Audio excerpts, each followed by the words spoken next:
전북 지역 축협조합장 후보가 상대 후보를 매수하려 했다는 주장이 제기돼 논란입니다. 해당 후보는 사실과 다른 부분이 있다며 법정 공방을 예고했습니다. 동학농민혁명의 참여자는 아직까지 독립유공자 대상에 포함되지 않고 있습니다. 독립유공자 서훈 대상에 동학농민혁명 참여자도 포함해야 된다는 목소리가 나오고 있습니다. 10년 전 학생을 흉기로 폭행한 교사가 교감 승진을 앞두고 있어 논란이 일고 있습니다. 전국 교직원 노동조합이 이를 규탄하며 승인 철회를 촉구했습니다. 전북 지역 3가구 중 1가구는 1인 가구로 나타났습니다. 전북도는 고독사나 범죄 노출 예방을 위해 지원을 강화할 방침입니다.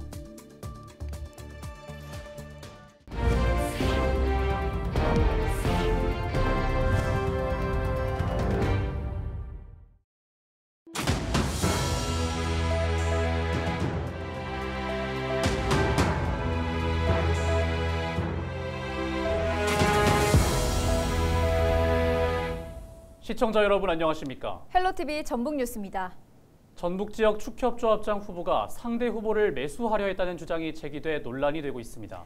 해당 후보는 사실과 다른 부분이 있다며 법적 공방을 예고했습니다. 김남호 기자가 보도합니다. 제3회 전국 동시조합장 선거가 일주일여 앞으로 다가왔습니다. 이 가운데 전북 지역 한 축협조합장 후보가 상대 후보를 매수하려 했다는 주장을 제기하고 있습니다. 출마를 포기하면 1억 7천만 원을 주겠다고 상대 후보가 제안했다는 겁니다. 1억 7천 즉 15개에다가 2개를 더 주겠다라고 나는 약속을 하면 틀림없이 지키는 사람이다. 후보자를 나오지 못하게 돈으로 매수하려고 하는 의지를 분명히 저한테 말씀하셨고 저 또한 이런 일에 돈으로 거래를 하는 건 그렇지 않다라고 분명히 말씀드렸습니다. 하지만 상대 후보는 이 같은 의혹을 전면 반박하고 있습니다. A 후보가 자신을 낙선시킬 목적으로 답변을 유도했다면서 법적 대응에 나서겠다고 덧붙였습니다. 내가 여기서 알바보가 할 이유가 없어요. 하라고 했고 이건 법에서 알아서 하는 것이지 지금 내가 아무리 뭔 얘기 해봐서 사람도 없고 판사가 알아서 법에서 알아서 해주시니까 아니 일대일 그것으로 대응 안 하려고 지금 받고 있어요. A 후보는 선거관리위원회의 선거법 위반 여부에 대한 진정서를 접수했고 경찰도 수사에 나설 방침입니다. 선거전이 중반을 넘어서면서 혼탁 양상까지 더해지고 있습니다. 헬로티비 뉴스 김남호입니다. 우리나라는 일제 국권 침탈에 맞선 애국지사를 독립유공자로 정하는데요. 그런데 동학농민혁명의 참여자는 아직까지 독립유공자 대상에 포함되지 않고 있습니다. 독립유공자 서훈 대상에 동학농민혁명 참여자도 포함해야 한다는 목소리가 나오고 있습니다. 이나라 기자입니다. 1894년 반봉건 반외세를 외치며 일어난 동학농민혁명. 지난 2004년에 제정된 동학농민혁명 특별법은 동학농민혁명 참여자들이 일본 제국주의에 맞서 싸웠다고 정의했습니다. 하지만 동학농민혁명 참여자는 지금까지 유공자가 아닙니다. 독립유공자 적용 시기가 동학농민혁명보다 1년 뒤인 을미사변부터 광복 전까지이기 때문입니다. 동학농민혁명 참여자 후손들은 나라에 목숨 바친 가족의 희생을 국가가 인정해줘야 한다고 말합니다.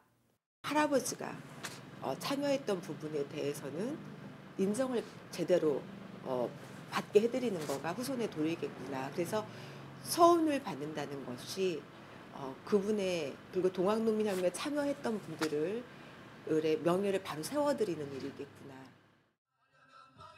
동학농민혁명 참여자 서훈에 대한 움직임은 수십 년 전부터 있었지만 지금까지 단 한 명도 유공자로 인정받지 못했습니다. 동학농민혁명의 목적을 온전히 독립운동으로 보기 어렵다는 시각도 있기 때문입니다. 이에 대해 동학농민혁명을 전공한 학자들은 2차 분기는 나라를 지키기 위한 독립운동이라고 말합니다. 그중에서 이제 동학농민혁명 연구자들은 이미 1894년 6월에 들어온 일본군에 대한 운동이기 때문에 당연히 이제 동학농민혁명 참여자는 이제 독립운동 유공자로서 이제 서운을 해야 한다는 입장인데.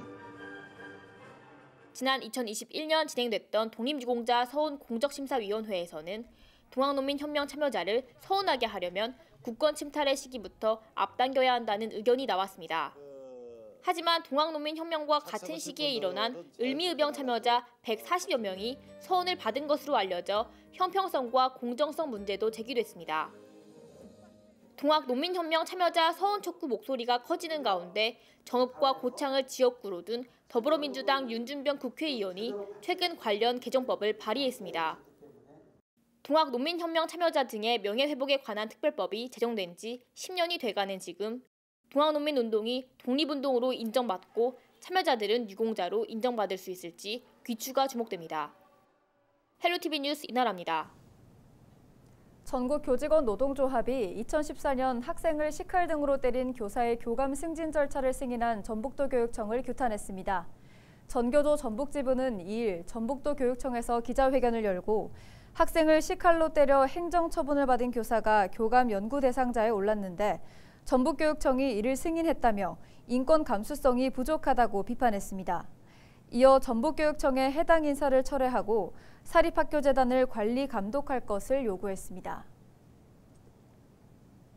전북 지역 3가구 중 1가구는 1인 가구로 나타났습니다. 전라북도는 2021년 기준 도내 1인 가구 수는 27만 6천 가구로 전체 일반 가구 수 77만 2천 가구의 35.1%를 차지한다고 밝혔습니다. 2019년 31.8%, 2020년 33.2%와 비교해 증가 속도도 빨라지고 있습니다. 전북도는 1인 가구 증가로 고독사나 범죄 노출 우려, 사회관계망 악화 등의 문제가 생길 수 있다고 보고 지원을 강화할 방침입니다. 봄철 산불 예방을 위해 변산반도 국립공원 일부 탐방로 출입이 통제됩니다. 변산반도 국립공원 사무소는 이달 2일부터 다음 달 30일까지 산불 위험이 높은 내변산 분소에서 굴바위 구간 등 모두 5개 탐방로 구간 출입을 통제한다고 밝혔습니다. 이 기간 무단 입산자는 물론 흡연 행위자나 인화물질 소지자 등도 집중적으로 단속할 방침입니다. 더불어민주당 전국농어민위원회가 양곡관리법 개정안 국회 본회의 통과를 정부와 국민의힘에 거듭 촉구했습니다. 더불어민주당 소속 이원택 전국농어민위원장은 성명서를 통해 양곡관리법 개정안에 반대하는 정부와 여당의 행태가 농민 무시와 농업 홀대 행정이라고 주장했습니다. 이어 양곡관리법 개정안은 농민의 소득을 보장하기 위한 최소한의 장치라고 강조했습니다. 그러면서 정부와 여당이 쌀 시장 격리 때문에 다른 품목에 대한 지원이 준 것처럼 사실을 왜곡하고 있다고 비판했습니다. 지난 1일 오후 4시 30분쯤 고창군 대산면의 한 밭을 갈고 있던 트랙터에서 불이 나 40여 분 만에 꺼졌습니다. 이 불로 다친 사람은 없었지만 트랙터 한 대가 모두 타 소방서 추산 1,300만 원 상당의 재산 피해가 났습니다. 소방당국은 트랙터에서 불이 시작됐다는 신고 등을 토대로 정확한 화재 원인을 조사하고 있습니다.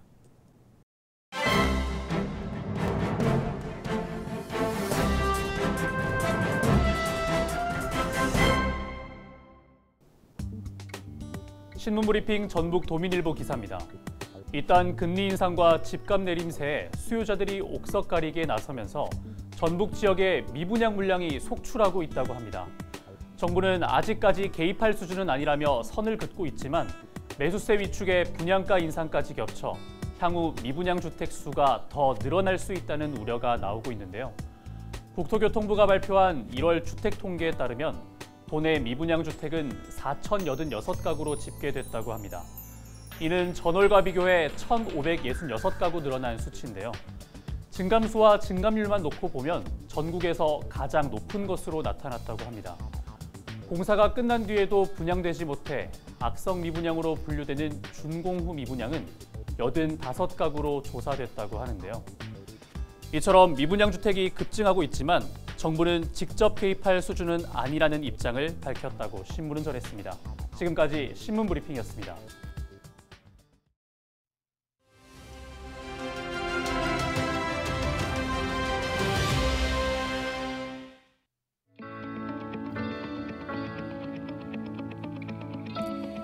전국의 초중고 학교들이 2019년 이후 4년 만에 대면 입학식을 열었습니다.